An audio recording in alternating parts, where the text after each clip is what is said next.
अच्छा जी, Gibbs free energy के हवाले से कुछ MCQs हैं जो हम सॉल्व करेंगे। Which condition must be satisfied for a reaction to be a equilibrium. कौन सी कंडीशन जो है वो सेटिस्फाई करती है जब रिएक्शन इक्विलिब्रियम पे है। तो हमें पता है del G not in standard Gibbs free energy zero है तो रिएक्शन इक्विलिब्रियम पे नहीं होता। जब del G non standard condition पे del G is equal to zero होता है तो रिएक्शन हमारा इक्विलिब्रियम पे होता है। तो इट्स मीन ये ऑप्शन जो होगा वो हमारे पास सी होगा। Next, for the reaction for reaction at equilibrium which relationship is correct. Equilibrium पे कौन सा रिलेशनशिप सबसे ठीक है। तो हमें पता है del G is equal to R T natural log K, ये रिलेशनशिप ठीक नहीं है क्योंकि डेल जी के साथ फिर डेल जी नॉट भी आता था, स्टैंडर्ड कंडीशन में भी आता था। तो सबसे सूटेबल जो है ऑप्शन है उसके अंदर डेल जी जब ज़ीरो हो जाता था तो del G not is equal to negative R T natural log K, ये ऑप्शन सबसे सूटेबल था। ये भी हमने पहली वीडियो में आपको ड्राइव करके बताया था, तो इसलिए सी ऑप्शन सूटेबल है सबसे ज़्यादा। Next, for reaction whether Q less than K, in other words यानी equilibrium constant greater than reaction coefficient या reaction coefficient less than K, which statement is correct. Del G is positive and reaction proceed backward. ये last video में हमने इस बात को discuss किया था कि डेल जी जब नेगेटिव होता है तो रिएक्शन प्रोसीड फॉरवर्ड। वो तब कब होता है जब रिएक्शन कोएफिशिएंट की वैल्यू इक्विलिब्रियम कांस्टेंट की वैल्यू से कम होती है। तो उस कंडीशन में हमेशा नॉन स्टैंडर्ड कंडीशन में जो गिब्स फ्री एनर्जी चेंज है वो नेगेटिव होगा और रिएक्शन जो है वो फॉरवर्ड डायरेक्शन में प्रोसीड करेगा। तो ऑप्शन इसमें बी हो जाएगा।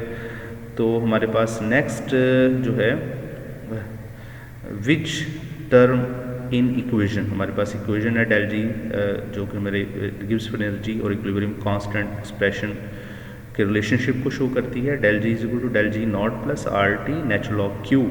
Account for non standard condition, account for कौन सी इनमें कंडीशन है जो नॉन स्टैंडर्ड कंडीशन के लिए हमने ऐड अप किया है, यहाँ पे कौन सी इसके अंदर पार्ट है।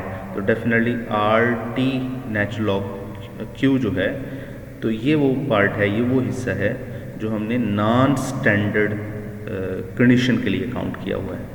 तो डी ऑप्शन होगा इसमें। तो डेल जी इज़ नॉट यानी गिब्स फ्री एनर्जी चेंज जो है लार्ज है और नेगेटिव है इक्विलिब्रियम कांस्टेंट, फिर क्या होगा। तो इक्विलिब्रियम कांस्टेंट वेरी लार्ज होगा डेफिनेटली, यानी इक्विलिब्रियम कांस्टेंट की वैल्यू जो है बहुत ज़्यादा बनेगी जब स्टैंडर्ड गिब्स फ्री एनर्जी की वैल्यू लार्ज एंड नेगेटिव, यानी नेगेटिव में वैल्यू बहुत ज़्यादा आ जाएगी। अच्छा जी, which statement about del G not is correct, कौन सी स्टेटमेंट जो है वो Gibbs free energy standard Gibbs free energy change के लिए ठीक है। Definitely it indicate it change at reaction proceed, ये चेंज होता है रिएक्शन जैसे प्रोसीड होता है। नई बात सूटेबल नहीं है। तो हमने शुरू में पढ़ा था कि डेल जी जो है वो चेंज नहीं होता रिएक्शन ड्यूरेशन के दौरान। It depend upon the value of Q, नहीं ये बात भी ठीक नहीं है। Determine the rate of reaction, हमने ये बताई रेट ऑफ रिएक्शन को भी शो नहीं करता। It indicate the position of equilibrium, definitely जो स्टेट में डेल जी नॉट की वैल्यू है वो इंडिकेट करती है पोजीशन ऑफ इक्विलिब्रियम के हवाले से। ठीक है जी। नेक्स्ट हमारे पास है at equilibrium which of the following is true. Forward reaction stop at equilibrium पे, reverse reaction stop, del G is equal to zero, Q is equal to K, या डेफिनेटली रिएक्शन कोएफिशिएंट जब के equal हो जाएगा तो non standard condition पर del G is equal to zero होगा।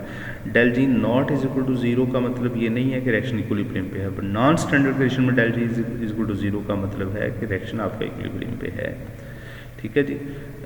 Expression आपने बताना है, इसके लिए क्यू का लिखना है एक्सप्रेशन। तो डेफिनेटली क्यू का एक्सप्रेशन लिखने के लिए रिवर्सिबल प्रोसेस में हम जो राइट साइड पे हमारे पास प्रोडक्ट्स जिसे हम कंसीडर करते हैं उनको हम नोमिनेटर में लिखते हैं, जो रिएक्टेंट्स होती हैं उनको हम डिनोमिनेटर में लिखते हैं, और स्टार्ट में जो कोफिशिएंट्स हैं इनको हम पावर में लिख लेते हैं। तो हमारे पास जो बी ऑप्शन बनेगा वो सबसे सूटेबल बनेगा।